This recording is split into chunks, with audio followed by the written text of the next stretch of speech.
Hello, everyone. My name is Jason Lee. My day job, I am a business writer for the Deseret News, and in my spare time, I do podcasting. And I have the Voices of Reason podcast that I actually recorded this morning. So that'll be it'll drop on next Tuesday. My partner, Amy Donaldson, and I talk about stories of people in our community and hoping to inspire change through civil discussion. And one of the things as it turns out, I did a story last year of some of the projects and programs that they do at the community center, and I was asked to kind of come back, and I called out and spoke to Stephanie and asked her to be able to moderate this panel, because I know how important it is to have stories told of underserved communities. And this is one of those times when more people should know about them, success stories like Lance, and certainly Barry and to Bruce. These are the people that are making immense contributions to our society that few people know about. So it's certainly not their stories. And this is the time when we have an opportunity to make sure that those voices are heard. And if we continue to do it, and we can sound that trumpet, more and more people will know about them. And that'll help, at least to some point, address the concern of have people with disabilities and hopefully enriching their lives and ours as well. So I want to start out today. I know we have on our panel is Dallas Graham. He's executive director of the Red Fret Project. Cassandra, I'm going to get this right now, Verbruggen? Yes. I'm proud of myself. And she only told me that 5 minutes ago, so I should remember, right? She's the executive director of Spy Hop. And Susie Montgomery, the education director for the Utah Film Center. And Vanessa Williamson, she's the executive producer of Root-Worthy Films. And Dallas, I'd like to start out with you, if you don't mind. Can you tell us a little about... Oh, I'm sorry. Did I... Those two. Yes. Ooh. So we have the Bustills, Jerome Bustil, who's an incredible you're 16 now, right? Yes. Star of the film that will be shown later, and his wonderful mother, Isabella Bustil, joining us on the panel. And I had the chance to watch that film. He's a very interesting young man. I'll be happy to see that again.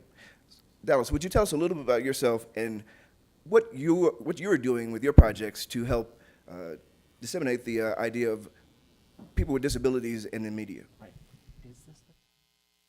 Yeah. I have a few slides. Is that okay? Yes. Can I have a pointer? Thank you. Can you guys see yet? Let's see. I wanted to start out with my very, very favorite author. His name's John Milton, and he lived in the 1600s. He wrote a little poem that ended up changing the world called Paradise Lost. I'm not just the only guy in the world, but he's actually one of the most formative Western writers. John Milton was completely blind when he wrote the most impacting Western poem in the world. It's called Paradise Lost. But this is a quote of his, and I love it, and you'll know why as you see some of the things I'm going to share. When I consider how my light is spent, ere half my days in this dark world and wide, and that one talent which is death to hide, lodged with me useless. A few years ago, I sat on my balcony just a few blocks from here, and a little house sparrow was bopping along, and I had this really weird, funny question fly into my head. I wonder if I can make a bird out of a comma. You see, I'm a graphic designer, I'm a writer, and a photographer by passion and trade, and I don't know where that thought came from, but it did. So I went into my Mac, and I just typed down these little symbols, and then I blew them up like 500 times. And then I took the comma and I turned it sideways, and then I took those sort of like legs, they look like legs or drumsticks, and I gave him feet, and then the beak and the eye, and there he sat. And I looked at him on the white screen, and I just said, "You're going to change my life." I decided to name him, and it was Red Fred Bedoni. Bedoni is the font he's from, written, because he looked like a gentleman bird, and he needed a last name. So I started writing stories, and he started getting friends, all from different commas. And suddenly there's this wonderful metaphor. Hey, we all look alike. We're made of the same stuff, but we're different colors, we're different shapes. We're different, but we're together. I don't know where I'm pointing. Here we go. Sorry, guys. Oh, okay, so that's the Jolly Troop. And then I started photographing beautiful places. Maybe I was at New York City at the public library or a beautiful pasture in Afton, Wyoming. But I started telling stories with the birds about life. Sometimes they were silly, sometimes they were sad. Just a passion project. And then 6 years ago, I got a phone call one night. My sister said, Dal, get on Facebook. So I got on Facebook, and I looked up what she told me to do. She goes, look up Mitchell's journey. So I looked it up. I started reading, and I saw this little kid's face. What I found pretty quickly, my sister goes, that's our friend Natalie's boy. Mitchell was 10 at the time. He had a rare disease called Duchenne muscular dystrophy. Some of you may know what that is. I didn't know what it was, but I quickly learned that anyone diagnosed with Duchenne muscular dystrophy has limited time. So my sister and I just sat, we're like, what do we do? And that's the feeling that you all know. I know you have this feeling too. It's like you've got boxing gloves on and you're trying to pick up precious, precious china, and you don't know what to do. So in this moment, I'm really like, what do I do? Red Fred came and sat on my shoulder, and he said, Dallas, we need to ask Mitchell this. Hey, Mitchell, if you could write a book for the entire world to read, what would it be about? So I wrote his mom and dad. I said, you guys, can I do this? Let's do this. Let's ask Mitchell. Mitchell, what do you want to say? And this day in 2013 changed my life. We didn't get to his book. This is the day Mitchell died. But that day also cracked open my whole world, and that is this. There are children who live in extraordinary circumstances. They are a subset of the human populace. They're here. They're in Salt Lake. They're in Reno. They're in Seattle. And they're limited on time. Guess what, though? That doesn't mean they are limited in what they can share and say. And guess what? I'm a grown-ass, kick-ass designer writer, and I can make this happen for them. And there's other people, too, that can make it happen for them. So I found the next little guy, Nathan. Nathan Glad has osteogenesis imperfecta. That they're called snowflake babies because when they come out of the birth canal, they're entirely broken. He has a very interesting life as he breaks almost as often as you and I go to get gas. So this is me saying, Nathan, let's make the book. So we did. He made the first bird in the rest of the Jolly Troop. This is Blue Lightning from a different typeface. He named it. And then, we said, I said, Nathan, where's this going to take place? And Nathan can't go anywhere, you guys, not really.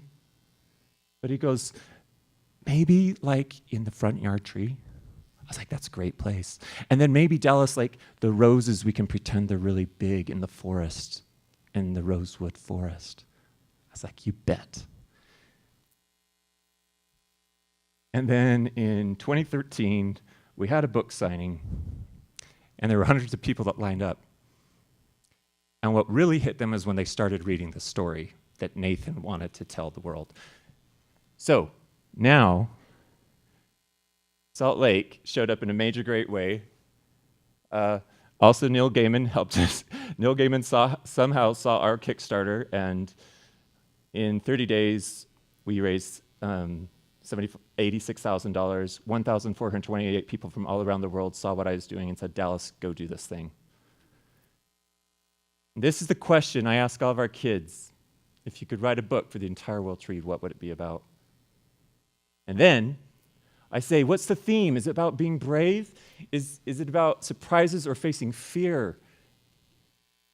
Is your story going to be about being yourself or feeling love, or how to trust your friends or being grateful, or just something magical? They get to decide. And then I take my camera, we go out to real places that are interesting to them. Is it the schoolyard? Is it the beach? Is it the barn? Where is your story taking place? And they show me, and all of that's represented in the book with their bird. And then they make their little bird. And this is like the best time ever.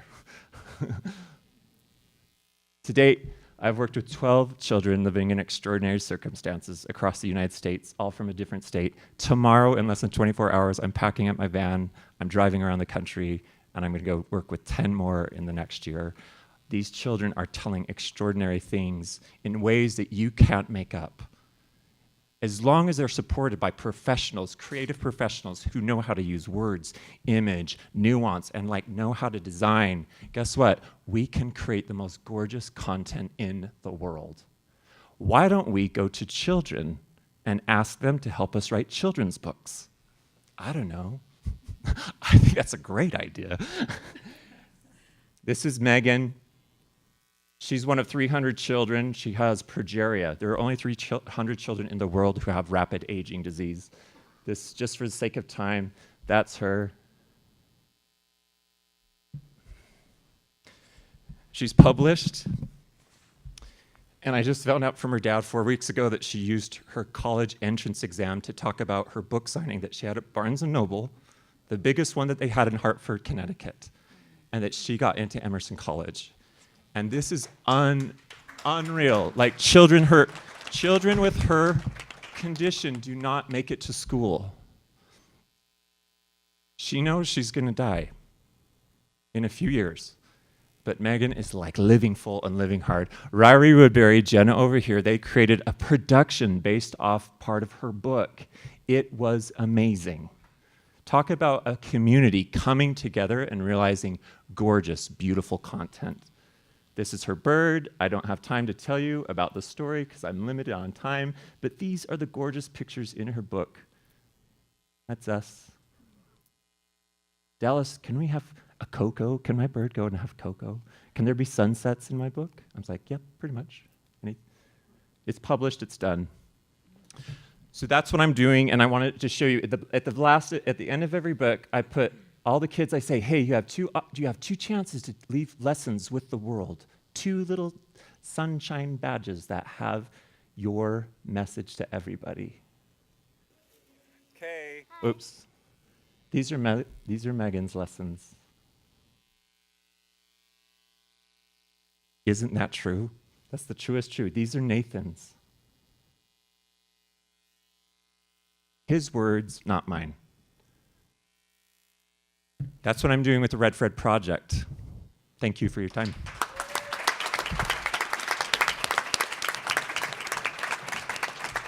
Thanks. Okay, first of all, I feel bad for the rest of you. No. That's a pretty tough act to follow. Why didn't you start with him? I did not know. Before we go on, I got to ask you. So I'm always in wonder of people with such creativity.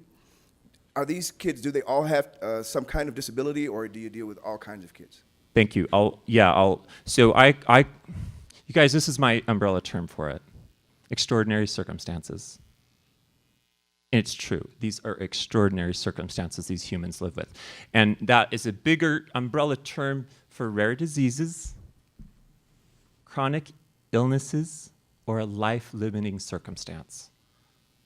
And even if I've just focused on that group for the rest of my life, there's plenty of work. And so that's the target group. But I like to say they live in extraordinary circumstances. No, you're doing wonderful work. That's fantastic. Thank you. Cassandra? Wow. Well, thank you. This is why we do this work that we do. So I'm Cassandra Bruggen, and I'm the executive director of a youth media organization called Spy Hot Productions. And then, I'm pointing at anywhere in particular? Point at you, Colby? Okay. So Spy Hub is a youth media arts organization, and our mission is to really to empower young people to affect positive change in their lives, to find their stories, to affect the change that they want to see in their communities. And, really what we hope to do is to give young people all the skills and dispositions that they need to succeed in the world. We were founded in 1999, and we serve statewide now 15,000 young people. We do have a media arts center here in downtown Salt Lake City, and we draw from 100 different schools all across the valley and all around the state. We don't turn any young people away. A lot of people wonder what youth media is, and I'd like to kind of put it in terms of its sort of youth voice, youth choice, youth expression, youth empowerment. A lot of our work was born out of social justice movements around the country, so there's a large networks of organizations like ours in Chicago, in the Bay Area, in Detroit, in New York. Spy Hub is probably the largest, which is really interesting here in Utah. And we kind of think of ourselves as we sort of work at the intersection between youth development, arts education, specifically digital media arts education, and workforce development. STEM education, STEM learning, we like to call it STEAM, if you will.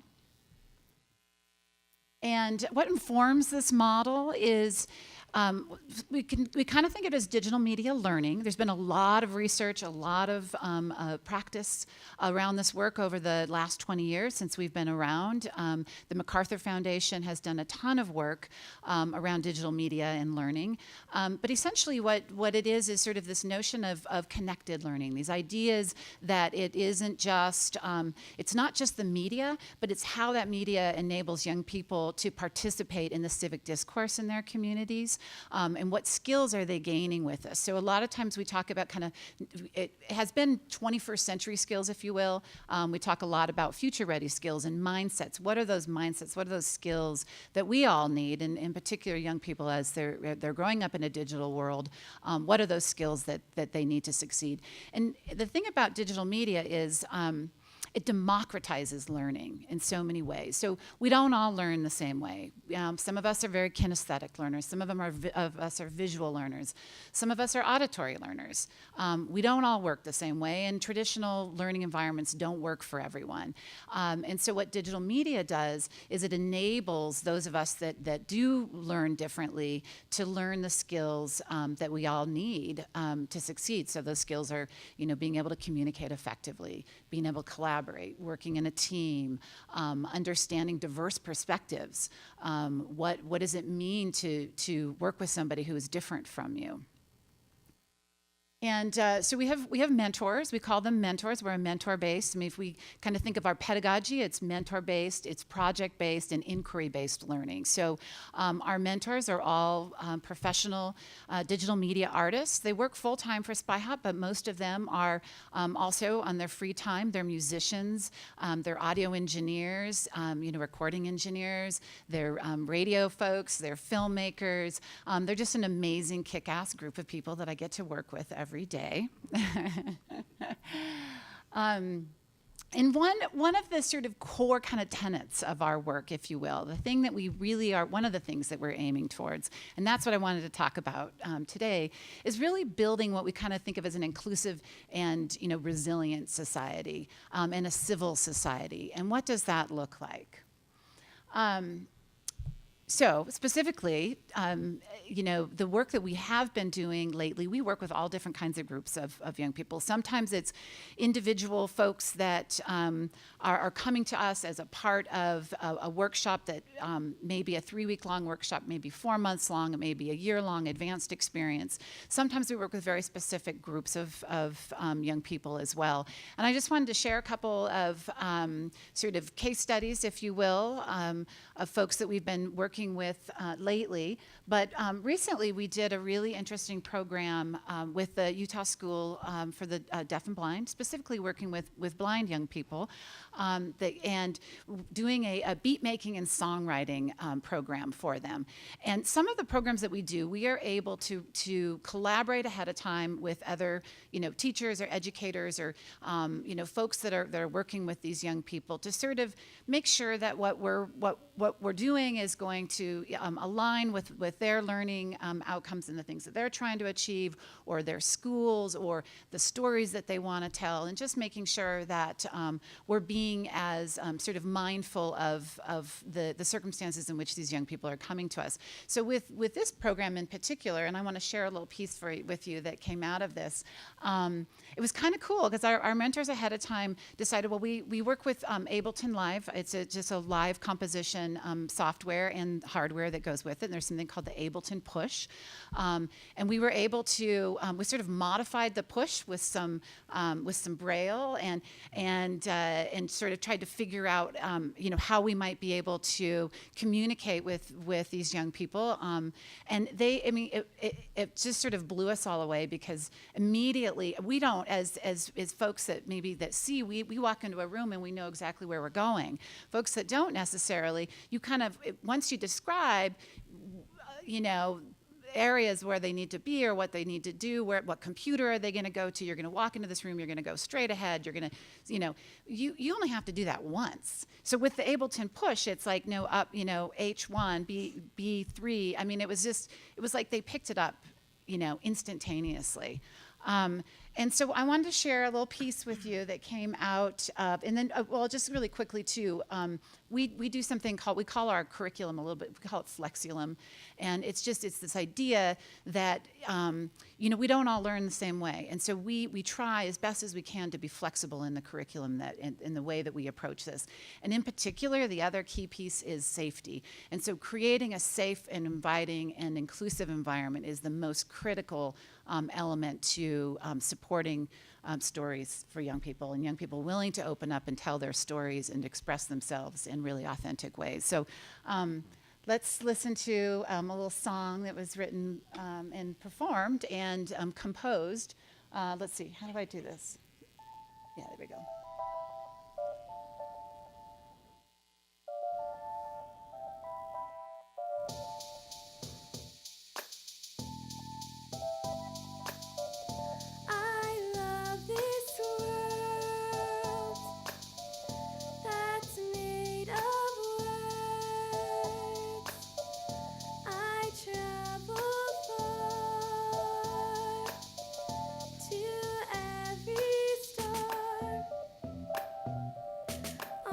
Journey down the road before me, I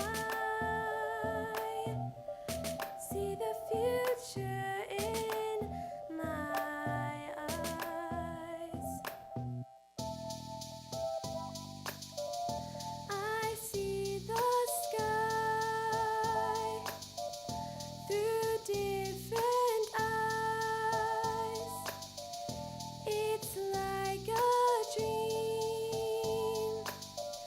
The world, it gleams. Isn't that sweet? Yeah. And I want to say, I want to say she was probably about 15 years old, but I mean, just the boldness, and I mean, just even how profound some of the language is, in her writing. So just really super fun. It was awesome working with them, and we were in the process of designing a program for their deaf counterparts. So that'll be cool. So the other piece I wanted to share with you is something, it's been really interesting. And so as I said earlier, sort of digital media sort of democratizes learning.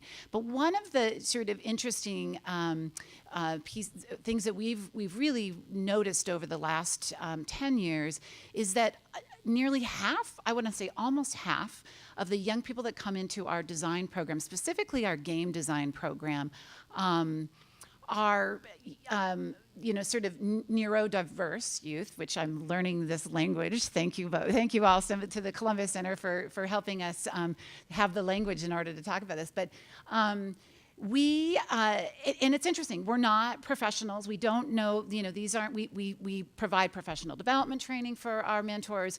We try to learn from our community partners, and the community partners are absolutely key in this work. But we really treat everyone as equals that come through our doors.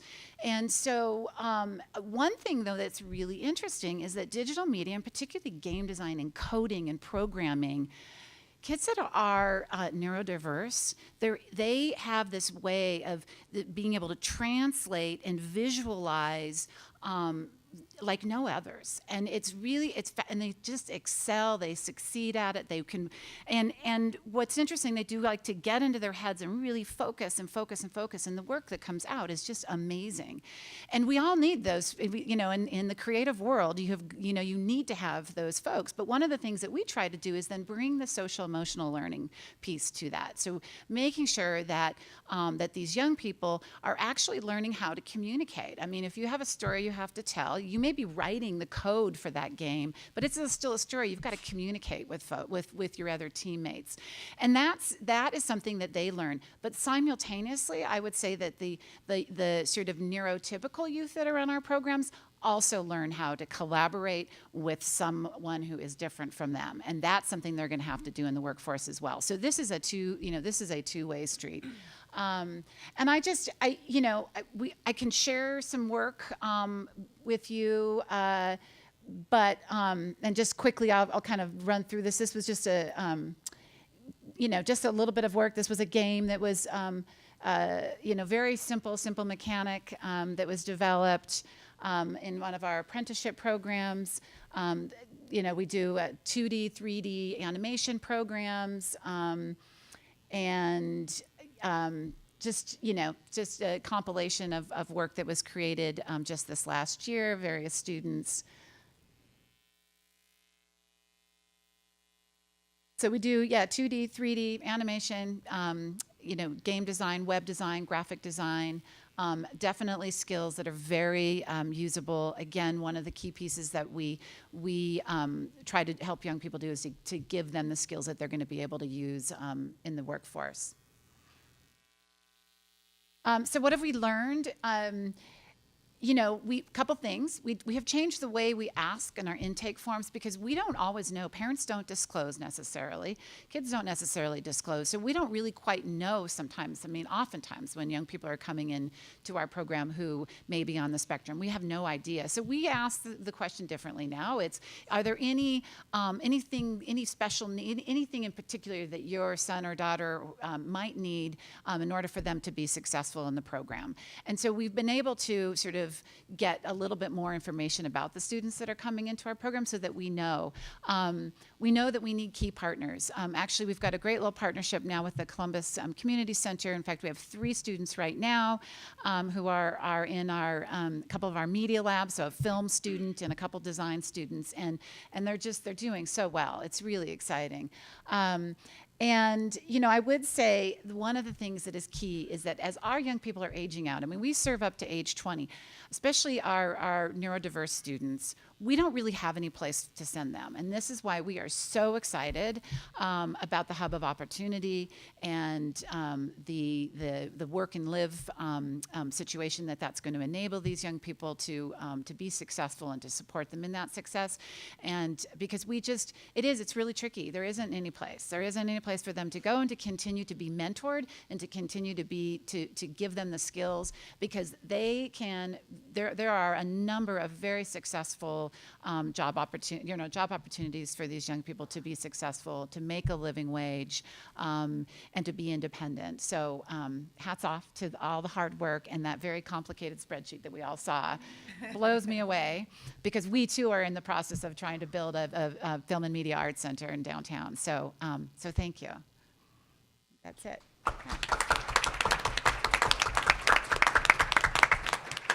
Before we go on real quick, so Cassandra, are there any particular kinds of art that your kids are more adept at? Well, so we're film, audio, music, and design, and I would say just in general, our neuro diverse students definitely design. I mean, it's just, particularly game design and programming and coding. I mean, it's unbelievable, the talent that exists there. So, but we do full spectrum media arts programming, anywhere from a 3-week-long workshop to a year-long advanced experience. And these kids are how old? Up to 20? Mostly, up to age 20. So mostly teenagers at our center, but we do work with younger youth in the summertime and then throughout the state. All right, thanks. Susie? Hey. Hi, everybody. So I just want to start by saying I'm the Media Arts Education Director at the Utah Film Center, and I'm perfectly couched between these 2 women on purpose. Because my background is with Spy Hop. So there's a branch of SpyHop that we branched off. It's called SpyHop Institute for Teachers. And the founder of SpyHop, when Cassandra took over, decided that this would be a really good youth media strategy to take to teachers and circulate on a more systemic level. If you train teachers to use media arts in the classroom, maybe we could make more impact. So I've been working with that for a very long time, but I'm gonna step back a minute. Well, I'm gonna say why I'm couched.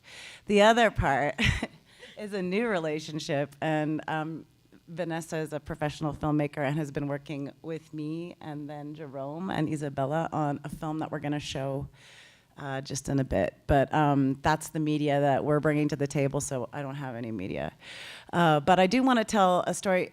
It's sort of like this organic way that I came into media making. And my background is in archaeology, and I was working for the archaeology department for like a couple years, and I hated archaeology. It was like in the dust, just brushing off bones. We did find some, but it wasn't really for me. But the science background was it was an important sort of segue to my current situation. Because I didn't like really digging, they got me kind of on this project where I started interviewing these southern Utah ranchers all over Kane County and Garfield County. And so I circulated around in my car with my big Newfoundland dog and interviewed these old ranchers as the Grand Staircase Escalante National Monument was being founded. And I didn't really know what I was doing. It was a very political job, to be honest, but I was just this sort of naive girl, always like with a microphone, like starting to do this documentary work. And I started to really appreciate these stories that were coming out of these old timers that are every single one of those people I interviewed are gone now. So it's history immediately. I gathered 200 plus hours of stories. And I thought, what am I going to do with this, you know? And I still don't know what I'm going to do with that. I think it'll be my retirement project still, but I'm not there yet. So I decided, well, you know, we teach a lot of history in schools, but this is history. Like, this is the true, like, grit of the Southern Utah culture that was so phenomenal, and I didn't know about it. So I brought it into City Academy Charter School as an elective, and I started teaching radio documentary, which is now called podcasting. But I really didn't know what I was doing. I hired a journalist to help me, and I decided I was going to wrap these kids around these stories of these ranchers, and I didn't know how, right? These kids, because they had a spot where my elective was, were in the class. They didn't even know really what they'd signed up for. And I got a Cheeto, it hit my head at one point the first day, and I was like, wow, this is gonna be terrible. But so I decided not to tell them what I was gonna do because like, oh, you're gonna do stories around the Southern Utah rancher, and that's gonna be really fun. Like, you can't do that. So I had them like start painting, I did finger painting, I did all kinds of weird stuff to get them kind of identifying and then figure out who they were. Then I did these one-to-one interviews, like, tell me about your life, so I could sort of say, okay, is Bessie McElprang, the beekeeper, gonna match with, you know? It worked, it really did. Like, these kids' stories came out, and the reason I used Bessie McElprang because she was this rancher out there with like ripped jeans and walking around goat herding. And this one kid's mother was a beekeeper. And he never really like cared until he realized that it was sort of special that he'd grown up with these bees, and so did Bessie. He started to weave his story in with Bessie's, who's in southern Utah, who was like almost 90 years old. And that was one story, but then there was another kid who was like, he couldn't really write and he couldn't really read. And I thought, oh my gosh, like I have all these crazy teenagers. This kid was the youngest. And I didn't really know how to engage him at all. And the reason I tell you this is because doing media with special needs kids probably sent me on my journey forever more. Because this kid taught me how to do it. Because you don't need to teach them, they can teach you. Basically, first of all, he didn't want to do anything with the rancher topic at all. He just was not about it. And I said, all right, well, what do you want to do? And he wanted to do a story on his favorite person in the world. And I said, okay. And that was his dad. And his dad was a Boilermaker. I didn't even know what a Boilermaker was. And I was like, okay. And before I knew it, I'm going to sort of cut to the chase. Before we knew it, he was producing this beautiful story, and he'd interviewed his father, and he managed to do it all, and he couldn't type, and so I was typing for him, but he could articulate enough to me to make sure. And we were on the oldest software called Saw. If anyone that used to use that, it looked like Tetris. But anyway, so we basically like did this piece, and I sat there just in awe, thinking this is a fantastic story.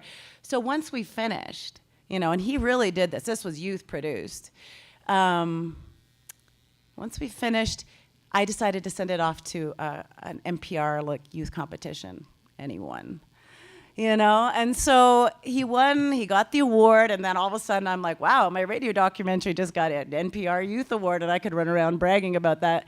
But it was so telling that this was something that I was really gonna do. Like, this was a strategy, came out of Spy Hop, and now I'm more, because we're the Utah Film Center, I'm far more involved in film.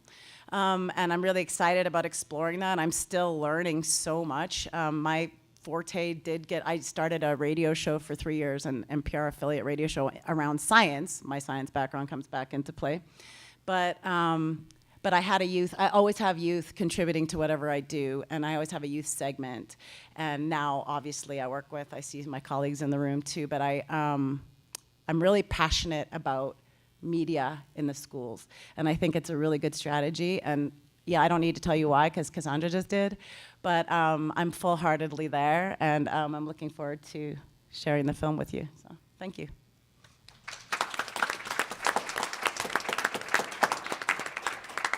So, well, I'm sorry, I can't quite see. I like looking at people when I talk to them. So Susie, when you realized this young man had a talent, what did you think of your future and his potentially? What do you think was available for you and for him in his future? I don't really know how to answer that. I think like he sent me off in a direction, and hopefully I sent him off in a direction, but I don't know what became of him. Oh, wow. I have no idea. I don't have any idea where he is now, but I feel like, I don't even think he really knew what it meant to win that award, even though he was proud that he was getting acknowledged, and he just loved the process. Mm-hmm. And I think that he was all about process. Like, he didn't process the same way, I don't think, but I'm sure. It wasn't a long-term vision for him necessarily. No. We just happened, we kind of just happened together, and then I don't know where he is. So, okay, that's fine. Yeah. Vanessa. Susie lied. She's got a 6-minute video that she brought along, so she does have something to present. But you guys are all such inspiring people. It's so incredible to hear how people have gotten involved and the awareness that you're doing. And you can't hear me. Here, we're gonna just pull it closer. You got to get uncomfortably close to the microphone. Can you hear me now? Is that better? And use your outside voice. Use my outside voice. I'm not. See, this is my thing. I'm not a public speaker, and this is new for me. I'm a filmmaker. What I do is what I put on. Oh, thank you. I told Jerome he was here to keep me calm. He was telling me that on the drive here. Stay calm. But I guess I kind of fell into this world. I have to be honest. I was a little bit ignorant when it came to special needs. I grew up with a sister with Down syndrome, and it never hit me. I consider myself a beneficiary of inclusion because I never realized how different my life was until I was talking with a friend who I had never told her my sister had Down syndrome, but we'd always shared stories, and my family always has crazy things. I'm from a large family, and things just happen, and people love hearing the stories. And I remember the first time she met my sister, she asked me, what is it like to have a sister with special needs? And I had no idea how to answer that because I didn't know any different. And I didn't realize how much of a blessing that was in my life. And I think it really made me realize when it comes to telling a story how much impact you can have and how you present a story and you present a person and how you talk about them. And my biggest goal, my bread and butter is commercials, but this has been such an incredible experience to be able to put together a documentary piece with this amazing man who has so many talents, and to be able to present him as who he is and what he wants in life. And I think, the parents, it really is the parents and the teachers who are the ones going in and making those differences and finding how to create those inclusive environments. Me, I I grew up in it. That was my life. I don't know how to answer that question, but that was part of the reason I wanted Isabella and Jerome here. I think they've, done such an amazing job, and it's been such an incredible experience. And it's been so great working with Susie to see how integrating students with special needs in the classroom and working with media, they get to experience a bit of that ignorance as well. This isn't their peer with special needs. This isn't their buddy that they're doing a favor for. This is their friend. This is somebody with a goal, with a life that matters. And yeah, so that's more my background. But I don't know. Yeah. I want to answer one quick. So now that you know more about people with special needs, how has it changed your life? I mean, I guess I don't really think about it, to be honest. It's just kind of how it is. I know that I'm much more aware. I think I realize I don't think anybody's purposely trying to close a door or keep you out. I think it's again, it goes back to this ignorance that there are people out there who exist that need a chance. Working on a commercial, I'm constantly bidding with advertising agents that have this idea, and then I'm supposed to bring in, this is how I see it being done. Very rarely will somebody say no to casting somebody with special needs. It's just that it's never asked or proposed. And I think that's something that maybe growing up in it and kind of stepping back has made me realize we just need more people asking. Do you feel like, though, you could become kind of an evangelist for this movement? That's the goal, yeah. I mean, that's why I'm here.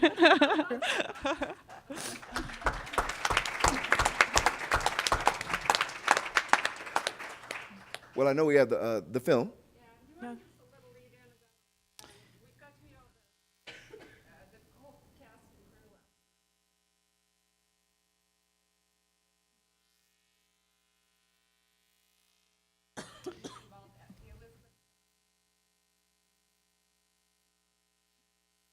Yeah. Yeah, definitely. So this was a collaboration between the Utah Film Center's education program and Susie, who had a wonderful curriculum to bring into the schools that involved the children and the film club to help produce this piece. And it was a collaboration with the Garfield Academy, which is actually my mom's school, started, but it was with an inclusive classroom. So it was produced with students of all ability levels. And it was done on the topic of this young man who is, going through, he's 16 years old now. And I think what interested me as a filmmaker is I've been watching him for a while because he's so mature. I thought he was, 24 or something at the school. But he's at this phase where he's finishing high school and transitioning and going into the workforce, which I feel like this conference has kind of been about, and the Columbus Center is advocating for these people and getting them work. And he has an incredible support system and a life full of goals and people behind him that support him, And I don't know, do you want to say anything about the film? No? Isabel? Let's just watch. Okay. You want to say anything? So, Isabella, you mind if I ask you a couple of questions? So just, obviously, you have a kind of exceptional young man there. What were you, as you were raising him, what was your life like in trying to cultivate his learning and help him become the young man that he is now? That's, of course, a large question, and that spans 16 years of learning every day together. But it has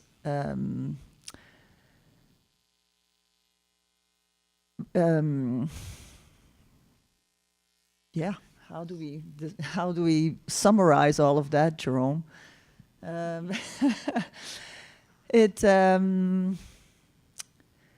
Jerome has given us a lot of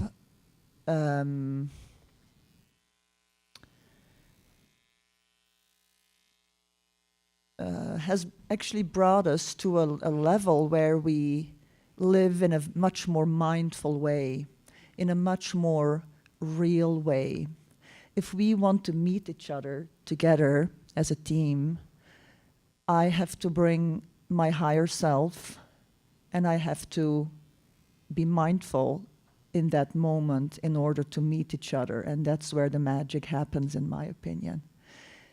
If we can do that, that's when we all, when there is the co-creation, where there is, like I said, the magic.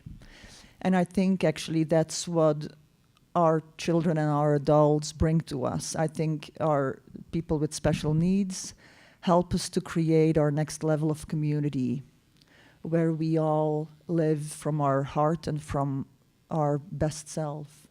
That's, I think, what, so I think we all have our disabilities. I think we can agree with that. Anybody in this room has their own disabilities. Only we can hide them. My son can't hide that, which makes him more real, and which makes me, when I have to come to him, makes me have to be real as well. And that's only for the bettering for all of us and for the world and our community. Excellent. Thank you.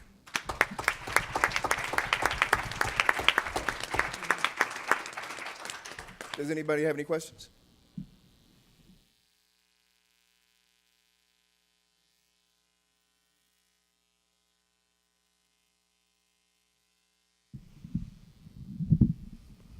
Okay. Okay.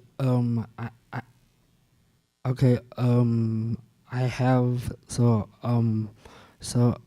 I have I have credible some surgeries for my neck and my heart and my tonsils. The tonsil was pulled out, and so I I was I I was born that way, and so I would just so I would just allergies. I have some medicine and some tape, and so I just met. So I just met from a woman, my friend, my friend from Wildman. She has special needs, severe. Our dad I just to transferred to Elizabeth Elizabeth Elizabeth Elizabeth Academy. My friend friend has his, special needs. I just go to Garfield Garfield Academy.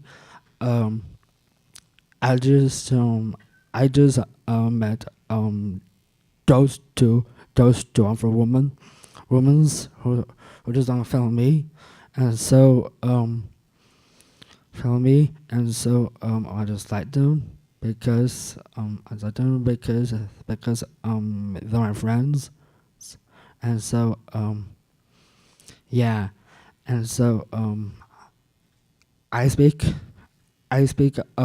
Flemish. I speak Flemish with my grandma because grandma and my dad and my dad speaks French, and my mom speaks a little bit of French as a little bit of Flemish. I was born here. I was born here. And so my dad and my mom was born in Belgium. Aalst is a type of a town from Belgium, and so I have this sister. She has severe anxiety, and so she can't come because she has some stuff because she has sick right now, and so yeah, and so I just got for dogs. I just got 2 cats. I just got 1 bird. I just got one bunny. My sisters Claire's has the Claire's bunny, and so yeah, and that's and so that is the end of my life.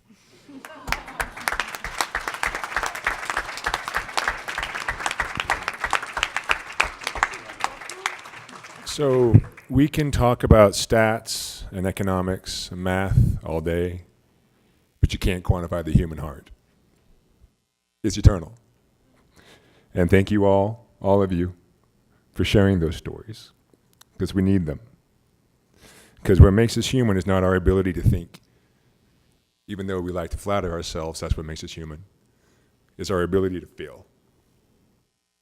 That's humanity. And that's how we change the world. And we're going to split now. This is the end of this general conference, but we have 3 breakouts. And quick note, Chrissy wanted me to share, Goldman Sachs made an announcement for World Autism Awareness Day that they're launching an 8-week neurodiverse hiring initiative. So pretty cool things happening around the world. And it's because of people like you. It matters, this work that we do. Raising awareness. It really does.